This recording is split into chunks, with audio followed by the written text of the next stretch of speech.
Coffee Sketch Podcast is our take on the intersection of old tech and new tech, the space between the traditional practice of the hand-drawn sketch that has been performed by architects and designers for centuries, and the modern-day use of the hashtag as a representation of a sentiment or a movement. Each week we plan to deliver a new pod about our ideas, sketches, and what's going on in our daily lives as we pursue our love of architecture, design, and sharing this knowledge with the next generation. I'm Kurt, and I'm in Flint. And I'm Jamie, and I'm in Austin. Hey, Jamie. How you doing? Long time no see. Long time no hear. Well, yes. Well, yeah. Well, not that we don't talk, but I mean, Right. we just haven't recorded in a little while. We've had sort of like, it's like almost like summer vacation. Yeah. So summer siesta. I wish I could just sleep through it because it's so hot. It's so hot, Jamie.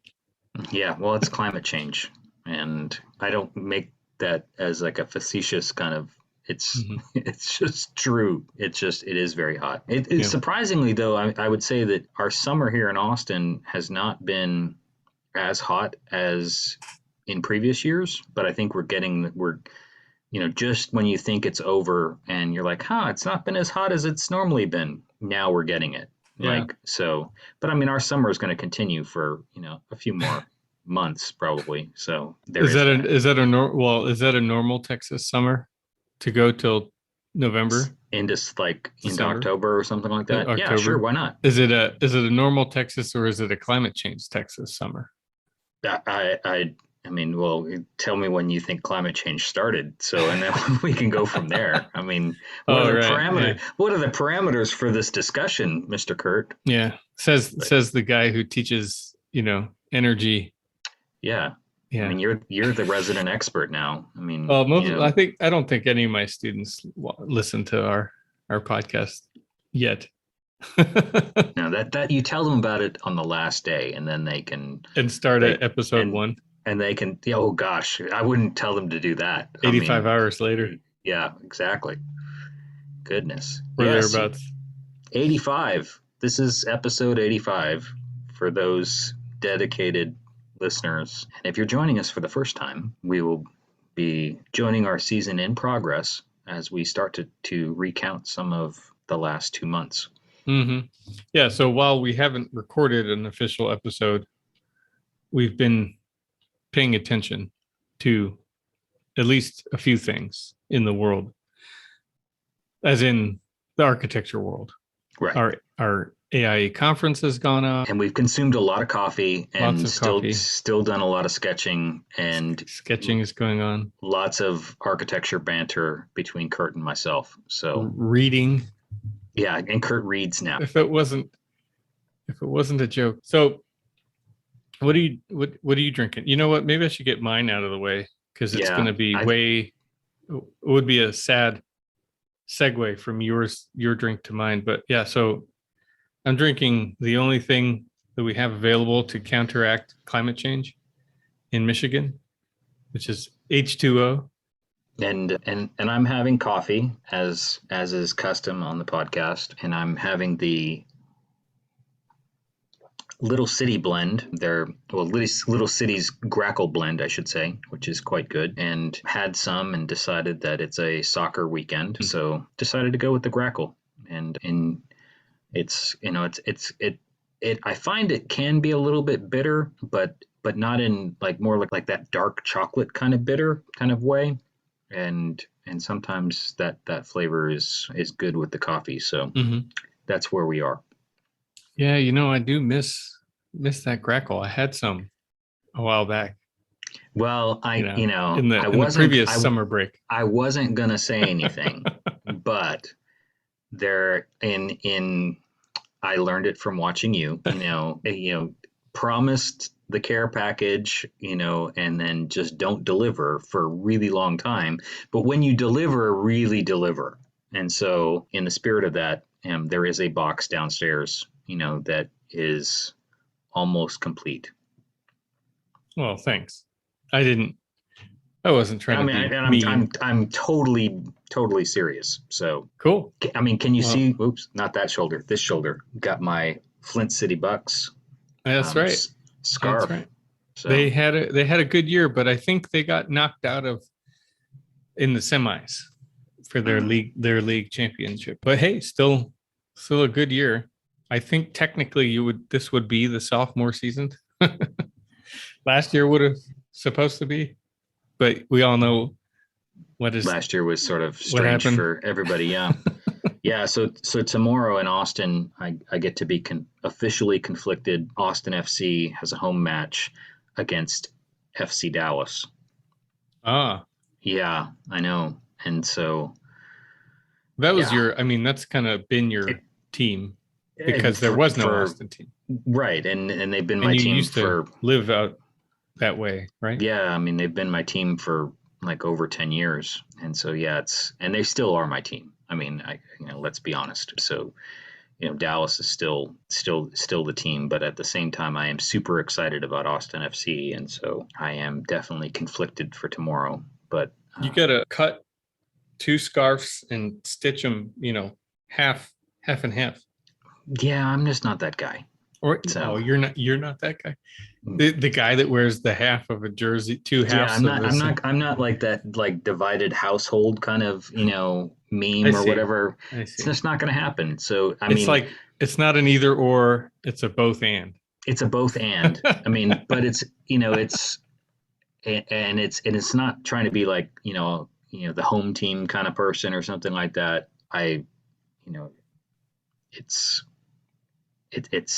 it's wow, tongue tied. It's Well, just you get it's yeah. hard. I mean, it's You hard. I yeah, mean, I get you it. You got to I let me mean, know though if somebody does do that. oh Stitch. I yeah, mean, how many stitched together scarves are you going to find?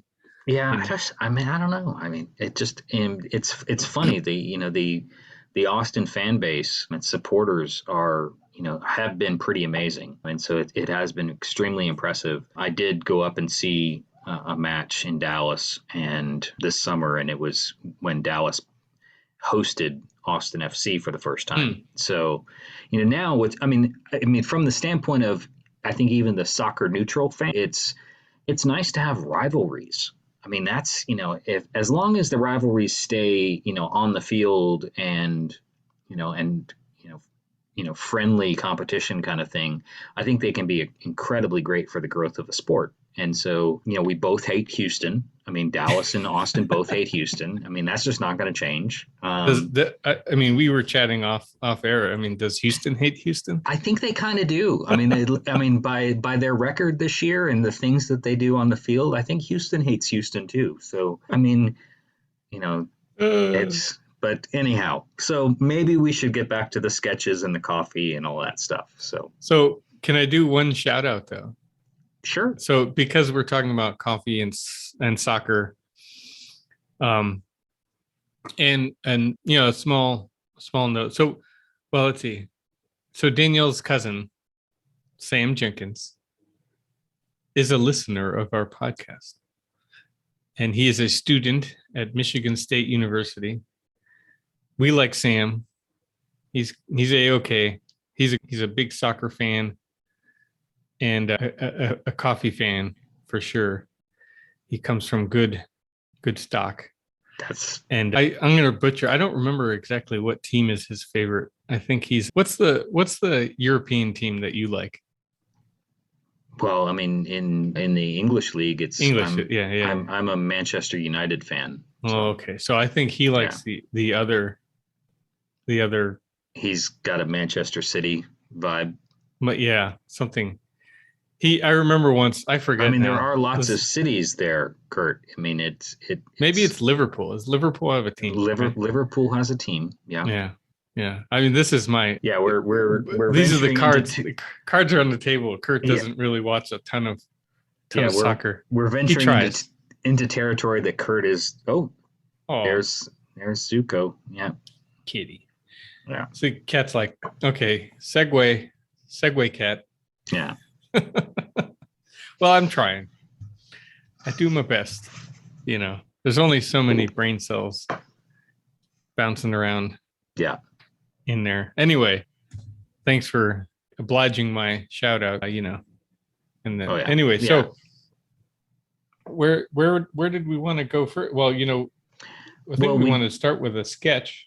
Well, that you let's talk about the sketch. So this is let's actually share one that. for today. So sometimes, and we've talked about these in other episodes where sometimes there's something historic kind of going on or real specific, and it kind of sparks an idea in my head. And I think today there's a march on Washington for voting rights, and they specifically picked this day because on this day, this is when Martin Luther King, gave his historic speech from the steps of the Lincoln Memorial. And so, in thinking about that this morning, I saw somebody post a photo that I've never seen from this vantage point before, and thought, wow, I was thinking about that the march was today, and was going to maybe tune in for some of the a little bit of the speeches. Reverend Barber with the Poor People's Campaign, is one of the kind of leaders and an amazing speaker, and I always enjoy listening to him speak. And so I was going to do that anyways today, but I saw this photo, and so it sort of struck me as a vantage point to try and elicit a sketch from me. And so that's what we're seeing is, and for the podcast portion, I mean, Kurt is recording this, so but the image is also posted on Instagram, and it's an aerial view, and so I don't Hmm. do a lot of sketches this way, but I think that it's from an architecture point of view. A lot of the joke about architects is that we sort of think of things in plan or think of things in section. And so an aerial is, that vantage point that you never ever necessarily see, but it's a way to kind of experience space. And I liked this photo because it really captures the masses of people as they're surrounding the monument to listen to Martin Luther King and the other speakers that day. And so I really loved the idea, and I tried to challenge myself to capture the both the vantage point, but at the same time the textures of people, and in a relatively quick sketch. Yeah, and I think, yeah, I agree. I haven't seen too many aerial sketches from Jamie, and so it's nice to see a little change of pace. But one thing that stood out right away is the representation of people in plan. What kind of plan, right? I mean, if we're talking architecturally, a floor plan is more of a flat two-dimensional drawing, and aerial is still a perspectival three-dimensional sketch. But because it's so far away, you see these sort of squiggly circles and sort of ovals, that sort of represents the tops of people's heads, and it's really cool, and it's a really nice rendering the way you put it together, where it has, I mean, it drawn from a photograph, so it's a representation of a real picture, and so, but putting it together in a sketch, and another thing, you filled the pages, so you've not left a lot of like white space behind, which is also uh, well, I sometimes we see a little bit of both from Jamie's sketches, and the picture obviously will get onto the show notes, and we are recording this on Zoom, and when Kurt is not sweltering over here in Michigan, he's going to work his way to put the stuff on YouTube. Been suggested by a couple of architectural colleagues of ours to maybe present this podcast in a visual medium like YouTube or something like that. So anyway, I think there are opportunities to see Jamie's work on Instagram or on the podcast show notes. But anyway, not to digress too far, but I mean, the sketch itself is awesome, and you're using the hatch, the parallel line hatch, which in most sketches usually is kind of like the sky sketch, but now is kind of turning into the ground plane, the lawn, that sort of surrounds.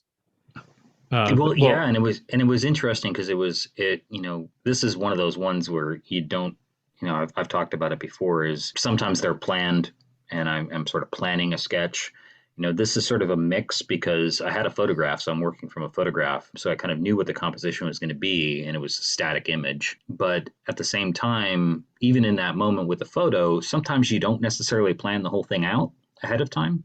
Mm-hmm. And so I found myself about halfway through the sketch trying to render the ground plane, and sort of was struggling with it a little bit and was hesitating to just your point of, do I use the parallel lines that I've used to render skies in a way that starts to create the ground plane, and and then how do you render a grassy lawn versus the reflecting pool versus the pavement and the paved surfaces.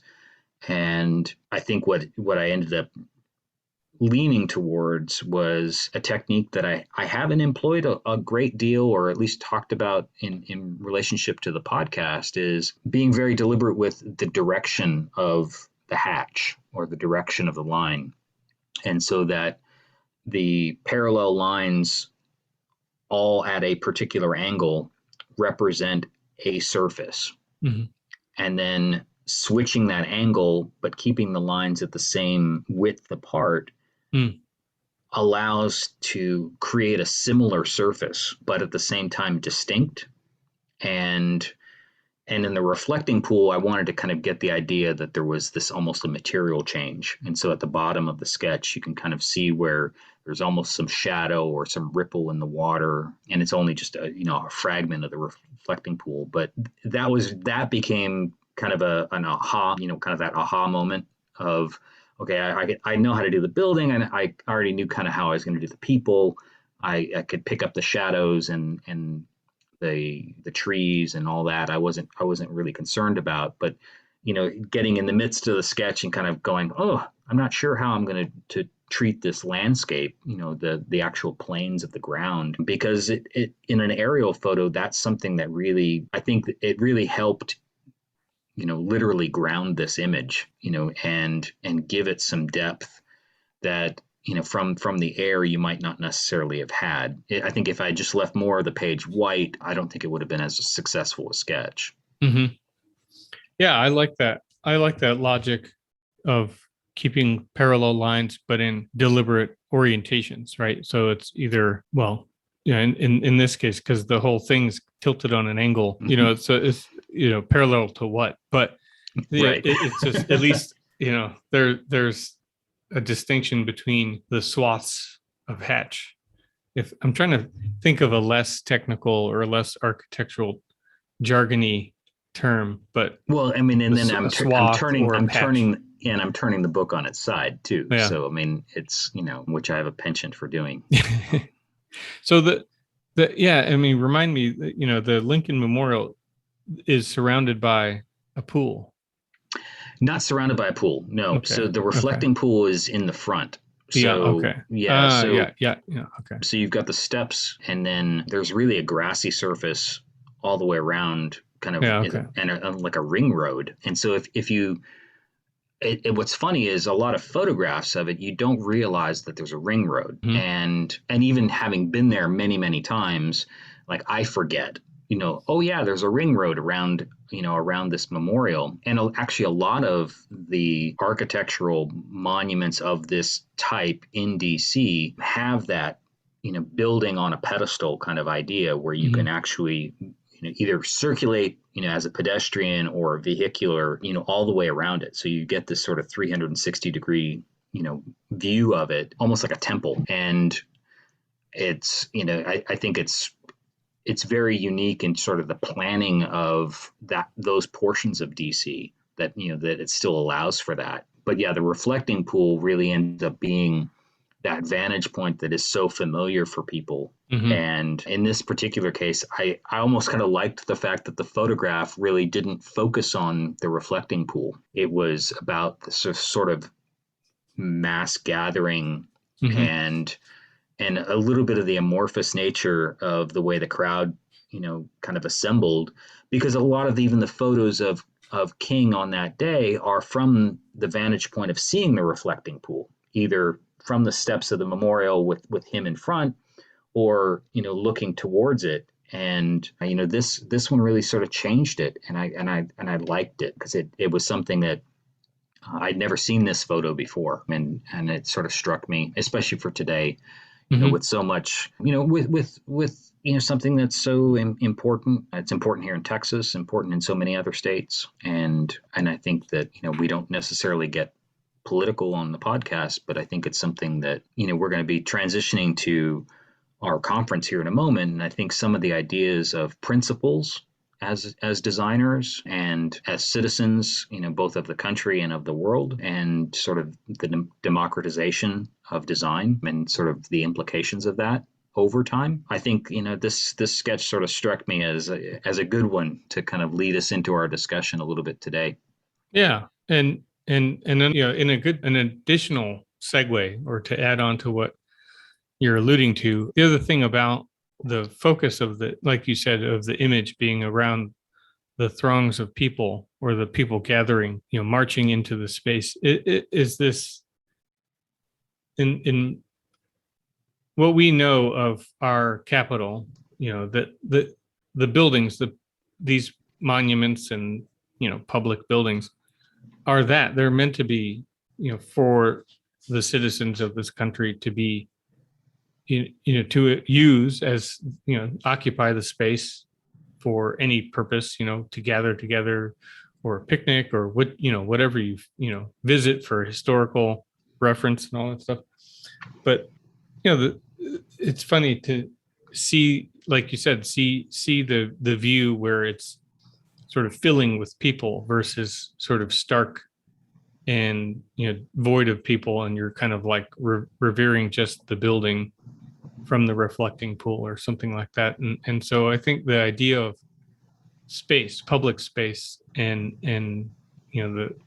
the citizens of our country, of all, of all kinds, right, are utilizing our spaces. And I think going on to AIA, the Conference of Architecture, and having some of the talks that have occurred over the 4-day asynchronous sort of conference.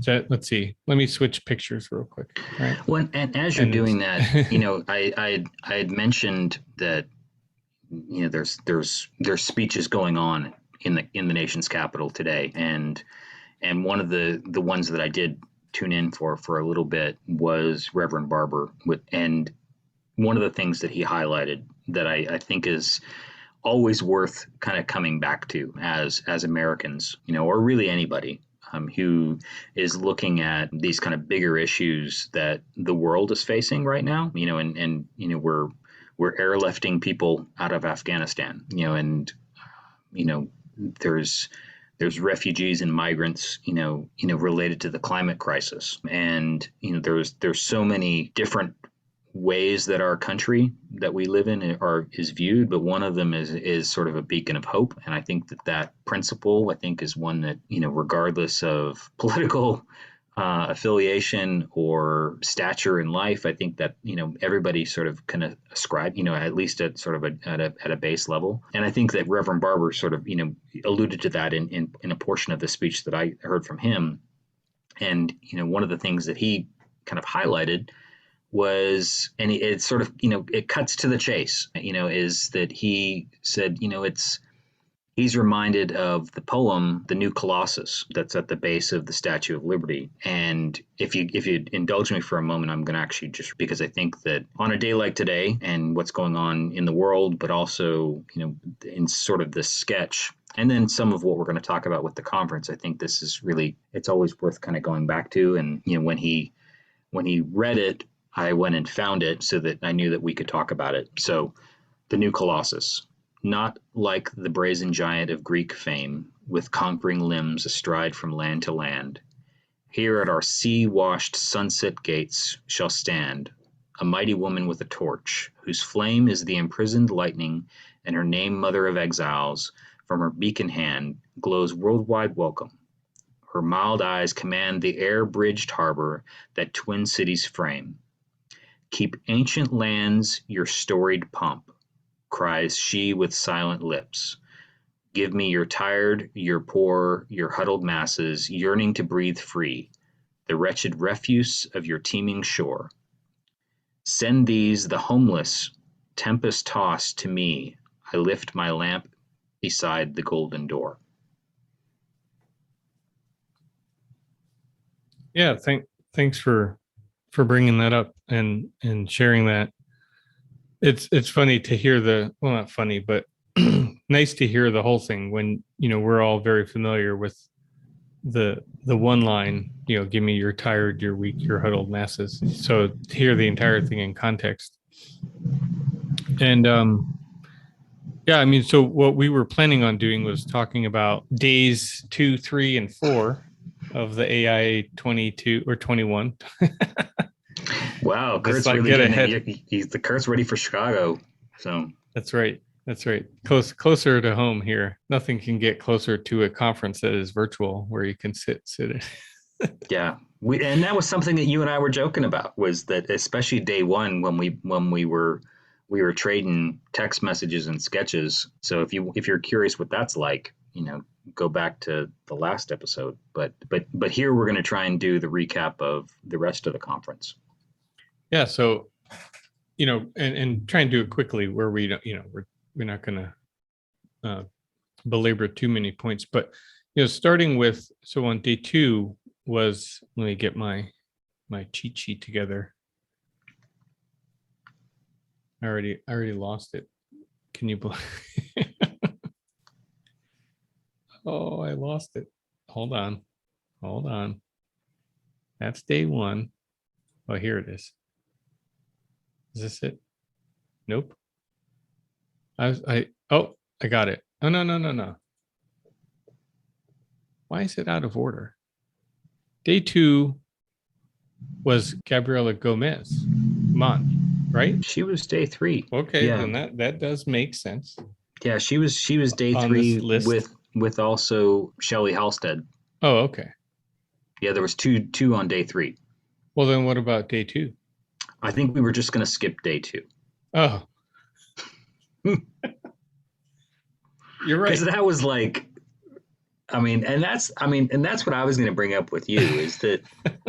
So let's just cut to the chase. This is the only critical, like super critical thing I'm going to bring up, because we did talk about in our day 1 recap that there was definitely some strange troll-like activity, in the chats, and so I don't want to go there again.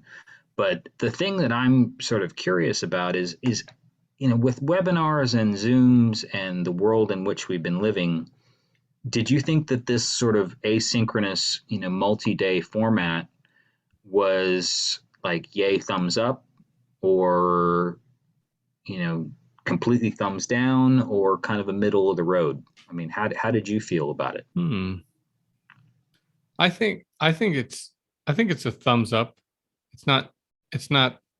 I don't even think I would say middle of the road. I think the ups were enough. There was more ups to it. One being, I've gotten accustomed to work from home myself. I know it's not everyone has or is, completely or comfortable, working from home or with that. But, now I work for myself and do a little teaching. And so I don't mind it at all. So, having that accessibility, to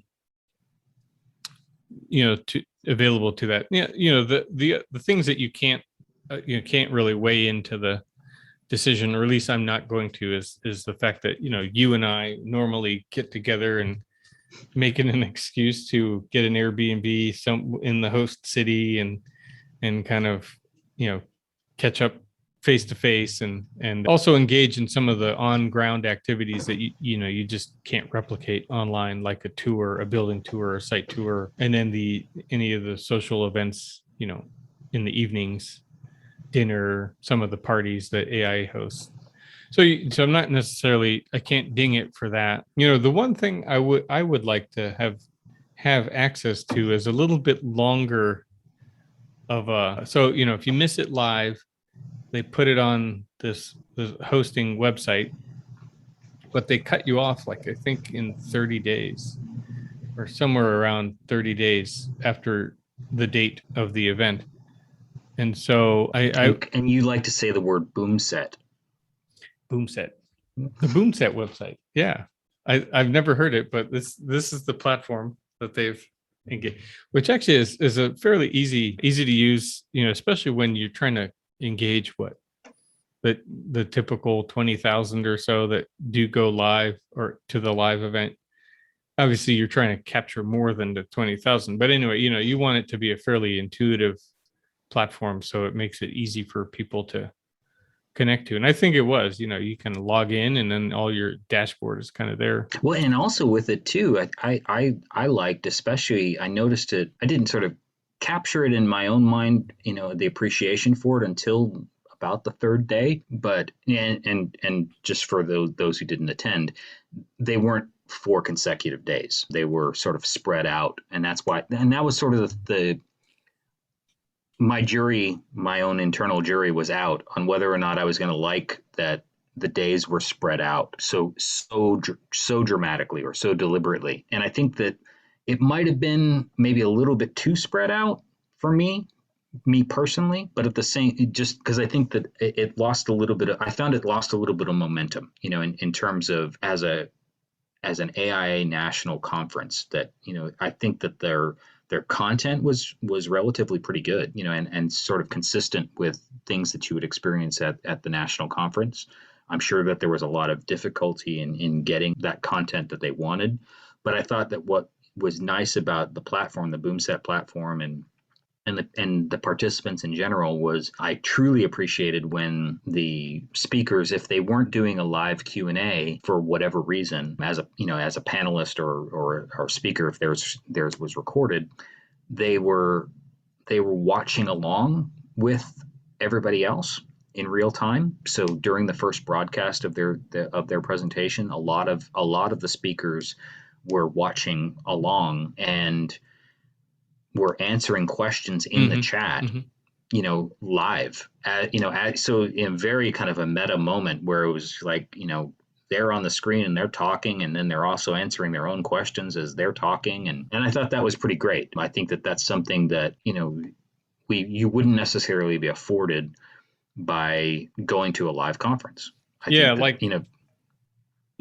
Sorry. I especially in the Shelley Halstead keynote, and again, not to forget, Roman Mars was the host. Yeah, I mean, we know you have an affinity for Roman. Super fan, and actually, it's almost, the as a funny anecdote, it's almost maybe felt more familiar to have him on a virtual platform. It's kind of like listening to him on the podcast versus the live event where you're seeing him on the stage. But anyway, I digress. You're like, just stay in your room. You could just don't even come to the conference, but come to the conference, beam into the conference. In a closet, sound booth. But yeah, I remember distinctly in his keynote, interview with Shelley Halstead from Baltimore. And I don't know if it was Shelley, but she might have had someone with her that was answering questions, almost immediately, if people would ask a question in a chat. So I do give points for the sidebar chat window, and that is a good example of how one is supposed to engage in a virtual conference chat room in a very constructive manner. Exactly. And I think that, the way that for many, many years, I think the way that presented itself was through people who would live tweet. And I think that, the people who are doing it to really have a dialogue, to, deliver content or their own reactions to content, not in a way that's trying to be disparaging or aggressive to, somebody else who's, attending. I mean, all that stuff can, that's, obviously, you and I feel like that's, completely unnecessary and needs to just go away. But yeah, I think that engagement is something that, is, culturally, it's the time in which and I think that it was sort of an interesting addition to these virtual conferences. I think, I know you teach and do some presentations. I've done some presentations, in the past year, more in this virtual format. And when I'm working with my team on doing virtual presentations, there's usually one of us, if I'm the speaker, there's someone else on my team who is, in the chat room, we have some key things that we know we're going to be talking about. And so we might have, a couple PDF handouts or key websites or other resources that we want to share with folks, just in case there's some questions on things. But, having that kind of interchange, I think really makes it a very rich experience for folks. And, and I've done it in the other way where I'm in the chat room Q&A and somebody else is speaking on my team. So I think it's, it's a very kind of active listening, kind of mode. And I think that, I'd love to see more of that. And then I'd love, what I'm sort of interested, and this is sort of the contrarian in me, I guess, is now that we've had a year and a half of this, is what happens when you go back to a conference live. And some of these were advantages, to this experience. How do you not lose that? And how do those components get picked up and move forward in a positive way? That's the thing that that's what I'm interested in seeing too. The first answer is that you make sure that Roman Mars is there again. Right. Yes, done. Check. Correct. And no, but I think having some kind of running sidebar of Q&A and chat would be cool. I mean, maybe more the Q&A, because I mean, like some of these, I'm going back, and the cool thing is, while we're talking, I'm going back through the boom set of the Shelley Halstead's keynote and just kind of scanning the Q&A. And I mean, everything from, really in-depth questions to even some very technical ones, like the size of the houses that they were renovating and remodeling, the rooms, and, getting us, because, Shelley was, developed this program like women build, or Black women build in Baltimore, where they're sort of providing training and skills training to underserved minority women, right, in the Baltimore area, and teaching them basically how to become contractors. It's either a subcontractor or even eventually like a general contractor, and understand the whole process of renovating an existing or previously abandoned townhouse or home or apartment. And so they, people are curious about the costs of things, the accessibility to materials and people, and coordinating. So some of those, some may think that's boring or banal sort of a question, but they're answering that question as well, and so it is valuable.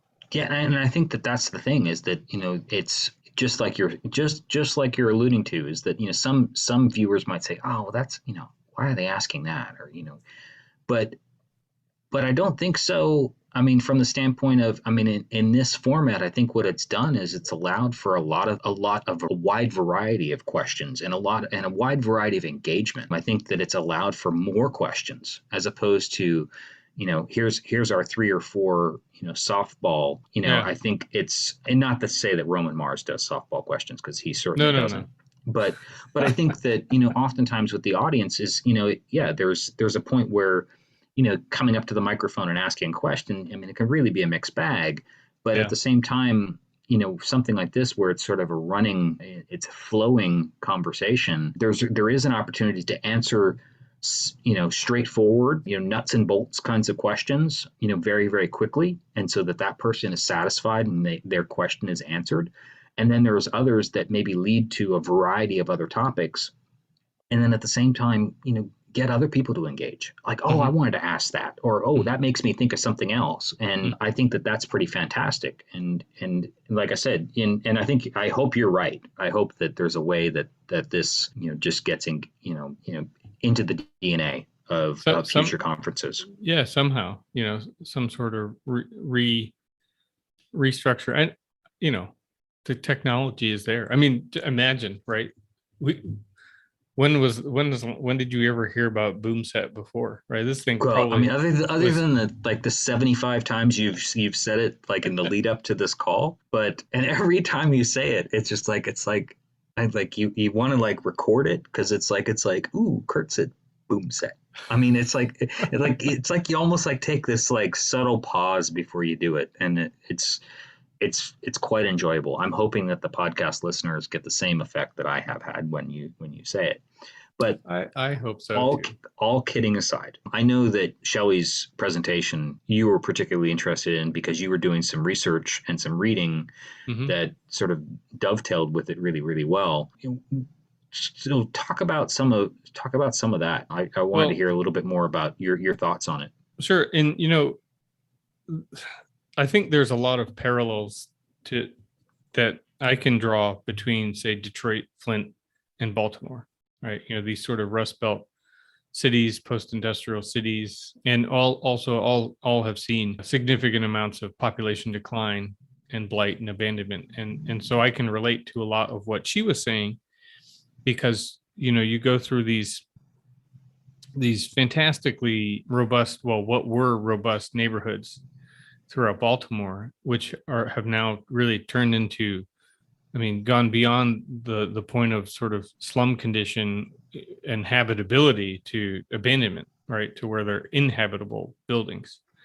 And so she's going around and with a purpose and working with because and also there are some local center skill training programs here there's one here in Flint or for the county, and there's our local habitat component, which they are very active here in the city of Flint, but also they operate primarily with a lot of volunteer effort in order to build the buildings, build the houses, build the duplexes, whichever they get into. So I know how hard it can be to coordinate a group of volunteers, not personally, but with the colleagues that I have in these organizations, but then to be even more hyper focused like Shelley was or is with Black Women Build to isolate toward a very specific demographic or focus in, right? Well, I mean, and include,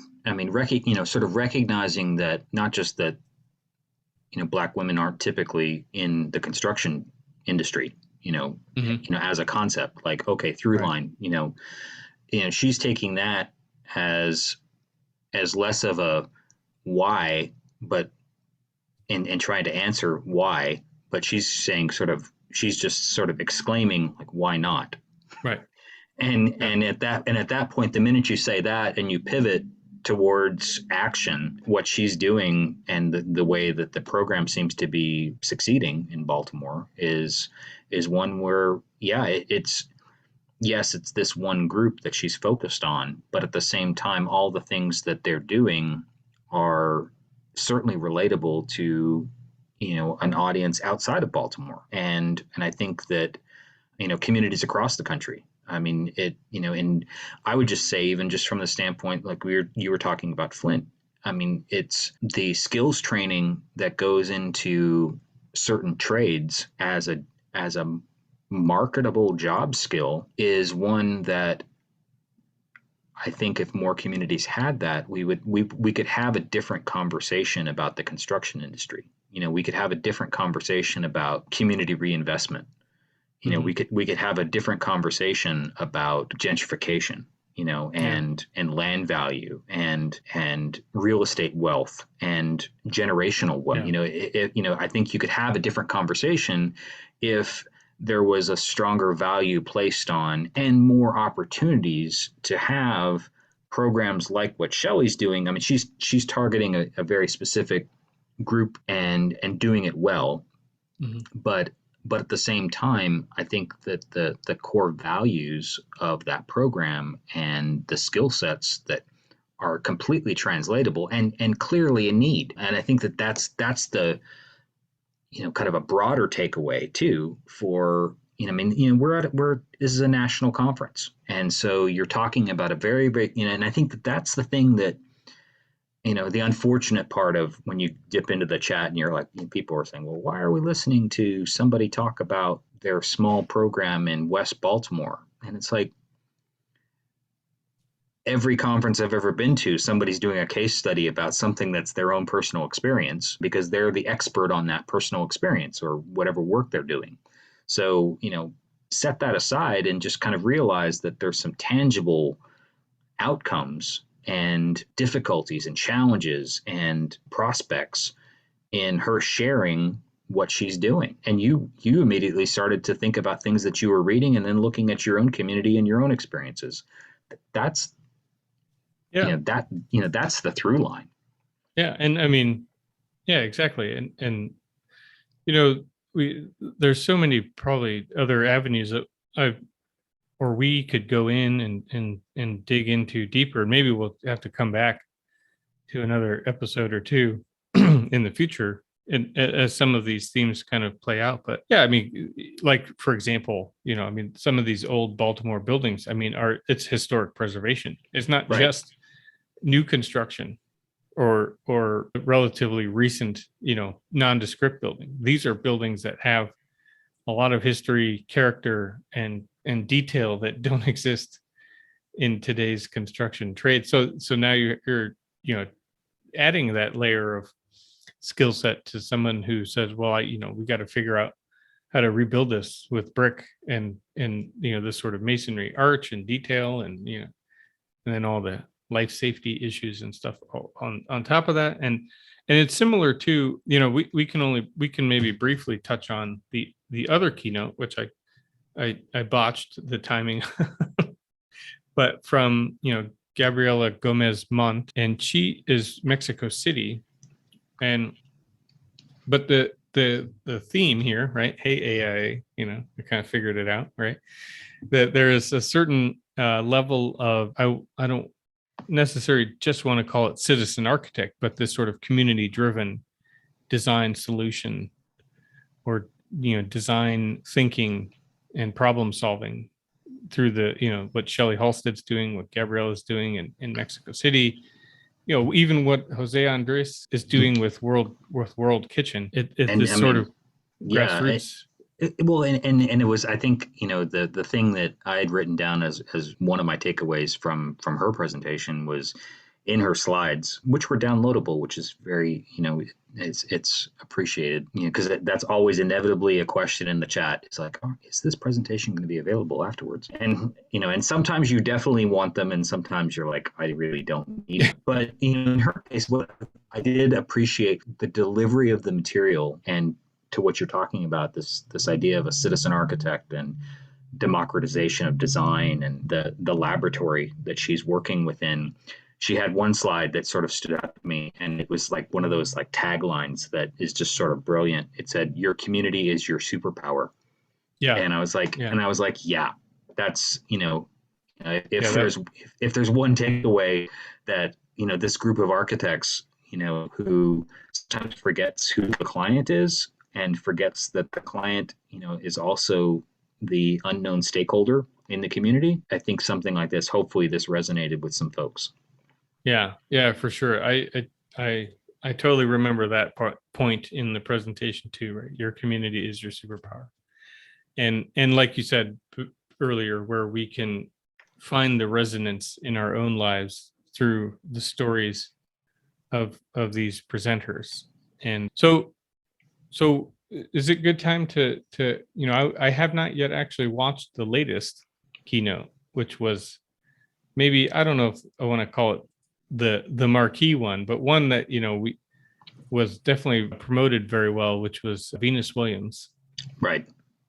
But I know you were able to. I'm desperately waiting, hint, to get it on Boomset. Hint, AIA. Come on, get it up there. Well, I'm going to give the same plea, is that, having, I think a lot of us who have lived through the last year and a half of trying to be, working from home and dealing with the pandemic and the trials and tribulations of that, our personal and professional lives and our mental health and all of those things. I think it was really, really great to have her be the last keynote. And so I think for you, Kurt, especially in your role, as I'm watching this and hearing her talk about being an entrepreneur and being a business owner and sort of diversifying all the different interests she has and then folding it into both her persona and then growing a team and trying to have a good work life balance and the risks involved and the effect on yourself. I think you're going to particularly enjoy it. I think it'll give you a moment to kind of pause and sort of think about where you are. I pulled up an article where they'd sort of done some pull quotes from her speech, and I'm going to read a couple real quick. But it was, I think, the thing that struck me about the way that what I truly appreciated was that that again, it was Roman Mars. I mean, there isn't probably a better person to talk to this architecture audience, and it's like being at the dinner, or brunch or over coffee, like our coffee sketch podcast, and literally just having a conversation with somebody. And I think that's the nice thing about the way Roman sort of presents these amazing individuals that are sort of being brought to the table. But in Venus's case, I think that we all know her from as a world-class athlete, mother, entrepreneur, businesswoman, child prodigy, maybe, but at the same time has a variety and diversity of interests. And then there's the family component too. She talked about her sister quite a bit. Oh, and I should interject here that they have roots in Saginaw, Michigan. Oh, Michiganders. You had to get the Michigander in there. But so, the thing that I thought was the one quote that I was going to read that I personally appreciated was when she was sort of talking about, you have somebody like this who's, clearly, set expectations for themselves in a variety of different areas and really try to excel at them. And then at the same time, has some instances where you fail, and, what do you do when failure occurs? And how do you pick yourself up? And there was a way that she sort of alluded to that's sort of in this quote is she says, so during that time, that's when you're really got all the chips in. How do you survive? How do you recover? And those are questions that I think the industry is asking now. What happens when the next variant comes? What happens when the next superbug comes? What happens when the world crashes again for whatever reason? How do you prepare for that? So being an entrepreneur is that risk, but there's no greater satisfaction and pride than actually succeeding at it. And that was sort of the thing. Was she kind of went on to say that there's times where you're your own worst critic, and when you've set a goal for yourself that maybe you haven't shared with everybody else. And in her case, some of those are personal, some of them are on the world stage because she's a celebrity as well. But sometimes you fail at them, and so what do? And you push through it. You don't give up on yourself. You acknowledge to yourself that maybe you failed in that moment, but then there's some joy that you can find in kind of dusting yourself off and then going back at it and getting back in the game. Not to draw a sports analogy, but I think that I think that the resilience that she talks about, personally, and allowing yourself the opportunity to kind of self-assess and self-care and things like that, I think were really, wonderful things that she shared. And so I hope that you get to watch that conversation, because I think it was really, I thought it was a great capstone to the conference. Cool. From that standpoint. Yeah, I look forward to it. And actually, you just said it, you just said the word resilience, but as you were reading that quote off, I'm thinking of, the answer right there, speaking completely toward resilient, strategies, resiliency, and being proactive versus reactive.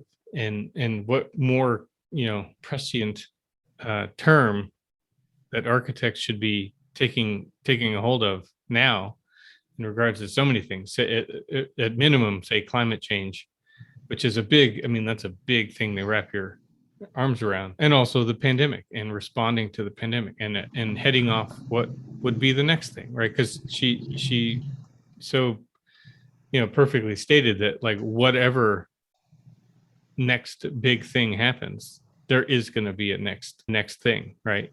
If a variant, if it is something we have already seen, but there's going to be something we haven't seen. Right. So how do you then respond to that? And so I think, yeah, it sounds really intense and sounds pretty spot on. So I look Yeah, forward to no, trying to catch it. it was really good. I mean, and she also related some of her experience with sort of pay equity, and I know that's something of particular interest to you. We've talked about some of those things on the podcast before. She kind of relayed her experience with it in the tennis world, and some of the similarities to other sports and other athletes who have become champions and spokespeople, for equity on for gender, but for other aspects of our society, and she had some really I think some poignant experiences in that she also shared, but then related it both to her own story, but at the same time sort of this time in which we're living, where there's challenges, there's situations where things don't always turn out the way we want them to, and sort of this idea about failure, and but then at the same time not losing sight of your goals and kind of moving things forward. So it was great. Well, that sounds I can't even think of the right word. It's the heat wave is getting to my brain here. Yeah, it sounds worth waiting for. That's what I'm trying to say. Hint, AIA. Yeah. Where's my boom set? So there it is. There it is. We're going to close out on that note. Let me just throw this. Oops, wrong one. Let me go back to this here. We zero in on our photo here. So here we are, right? This was day one. Now I'm sure Jamie will populate Twitter with a day 2, 3, 4 recap. But sorry, you were saying, Jamie. No, it's the boom set needs to be updated for Kurt to enjoy. But I think that's plenty of a summation at this point. I don't want to give too much away because I know that last day you haven't had a chance yet. But I think overall, I think that I wouldn't necessarily give it a 2 thumbs up, but I would definitely give it a 1 thumb up for the whole conference. I think that there were definitely some challenges, and then some of the content I think though was really, really good. I think that there were some, with it being spread out over the 4 days, I think that you ended up getting a thinning of some of the message that I think might have been able to be a little bit more condensed and a little bit more in depth, which I think that's the one thing also with the webinar setup, is that it can, especially in terms of some of the sessions, I think that they could be almost more in depth because you are able to go back and rewatch them. And I think that's sort of a definitely in the weeds critique for me. But yeah, I really enjoyed it. And so that's our A'21 wrap.